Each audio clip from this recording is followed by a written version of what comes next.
बिस्मिल्लाहिर्रहमानिर्रहीम। अस्सलाम वालेकुम रहमतुल्लाहि वबरकातुहू। 10वीं जमात साइंस और टेक्नोलॉजी, हिस्सा दुवम का तजुर्बा नंबर 8, एसेटिक एथेनॉइक एसिड की मुख्तलिफ खसूसियत का मुताला करना। मकसद है एसेटिक एथेनॉइक एसिड की मुख्तलिफ खसूसियत जैसे बू, पानी में हल पजीरी, लिटमस पर असर, सोडियम कार्बोनेट के साथ तामुल का मुताला।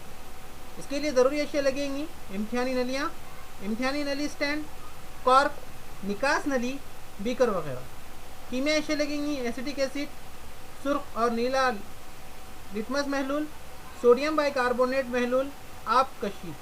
तरीक़े अमल हैं, एक साफ़ और खुश्क इम्तिहानी नली में तकरीबन 10 मिलीलीटर एसिटिक एसिड लीजिए, इसके रंग और बू का मुशाहिदा कीजिए। तीसरा, इसमें तकरीबन 10 मिलीलीटर पानी मिलाइए और इम्तिहानी नली को अच्छी तरह हलाइए। चौथा, अलहदा इम्तिहानी नली में एसिटिक एसिड लेकर इसमें नीला लिटमस महलूल की 2 से 3 बूंदें डालें। सुर्ख लिटमस महलूल के साथ यही तरीक़ा अमल दोहराइए। एक इम्तिहानी नली में तकरीबन 10 मिलीलीटर एसिटिक एसिड लीजिए, इसमें सोडियम बाइकार्बोनेट महलूल के चंद खतरे डालिए। दी गई शक्ल के मुख्तलिफ हिस्सों को नामजद कीजिए। हमने एक इम्तिहानी और 2 इम्तिहानी नलियाँ लिए। एक इम्तिहानी नली के अंदर एसिटिक एसिड प्लस नीला लिटमस महलूल हमने डाला और दूसरे इम्तिहानी नली में एसिटिक एसिड प्लस पानी हमने डाला। उसके बाद हमने जो है एक स्टैंड लिए, acetic acid plus sodium bicarbonate और निकास नली, इस तरीके से हमने ये किया और कॉर्क जो हमने लगा दिया इम्तिहानी नली के अंदर, और हमने एक निकास नली को कॉर्क से गुजारते हुए जो है इस इम्तिहानी नली के अंदर रखा और दूसरी तरफ जो है इसको एक बीकर के अंदर जहाँ पर ताज़ा शफाफ चूने का पानी रखा। चलिए अब हम इसका मुशाहिदा करते हैं।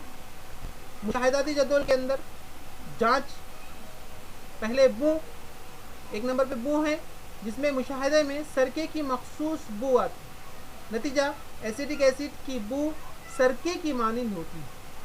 दूसरा, हल पजीरी, तो मुशाहिदे में हमने देखा पानी में हल पजीर है, नतीजा एसिटिक एसिड पानी में तहलील पजीर। तीसरा, नीला लिटमस महलूल की जांच, सुर्ख लिटमस महलूल की जांच, तो नीले लिटमस महलूल की जांच में लिटमस महलूल का नीला रंग सुर्ख रंग में बदल जाता है और सुर्ख लिटमस महलूल की जांच में रंग में कोई तब्दीली नहीं। तो एसिटिक एसिड फितरतन तेजाबी है, इससे हमको मालूम होता है।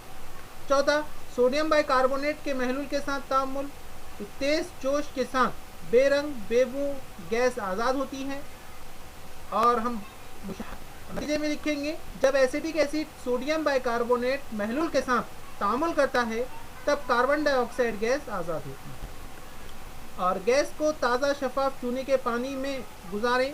चूने का पानी दूधिया हो जाता है, ज़्यादा गैस गुजरने पर वो दोबारा बेरंग हो जाती है। इस तरीके से आपको जो है ये प्रैक्टिकल कंप्लीट करना है। उम्मीद करते हैं आपको कंप्लीट समझ में आया होगा। नेक्स्ट प्रैक्टिकल लिखने के लिए जो है आपको यहाँ पर एक वीडियो की लिंक दिखाई दे रही होंगी, इसके ऊपर क्लिक करके आप वीडियो देख सकते हैं। बहुत बहुत शुक्रिया, जज़ाकल्लाह खैर। मिलते हैं नेक्स्ट वीडियो के साथ, तब तक के लिए अल्लाह हाफिज़, शुक्रिया।